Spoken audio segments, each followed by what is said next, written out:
కానీ రక్షణ యేసుక్రీస్తు వారు ఫ్రీగా ఇస్తున్నారు. జనాలకి ఫ్రీ అంటే నచ్చదు. అదే చిన్న విలువ పెడితే అది ఎంతో బంగారం అన్నట్టుగా కళ్ళు కద్దుకొని తీసుకుంటారు. అలాంటి ప్రజలు ఉన్నారు ఈ రోజున. కానీ యేసు ప్రభు వారు వెళ్ళ చెల్లించేశాడు. అందుకే ఫ్రీ ఫ్రీ ఫ్రీ అంటున్నాడు. నేను బండి కొన్నానండి, ఆ బండి నాకు ఖరీదైంది, కానీ మా అబ్బాయికి ఫ్రీ. నేను కారు కొనుక్కున్నానండి, నాకు ఖర్చు అయిందండి, మా అబ్బాయికి ఫ్రీ. ఇదే చెప్తున్నాడు. ఆయన ఆల్రెడీ వెళ్ళ చెల్లించేశాడు కనుక రక్షణ ఫ్రీగా ఉంది. తీసుకోండి. ఎలా తీసుకుంటాం? ఒకటే మాట, ప్రభు చెప్తున్న మాట, యేసుక్రీస్తు దేవుడని నోటితో ఒప్పుకోవాలి, హృదయములో విశ్వాసం ఉంచాలి, వారు రక్షించబడతారు.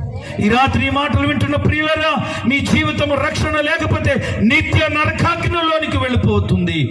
రక్షణ పొందుకున్నావా? నేనుండే అనిత్య జీవమైన పరలోకములో దేవుడు ఉంటాడు. అక్కడ మనందరం కూడా ఉండబోతున్నాం.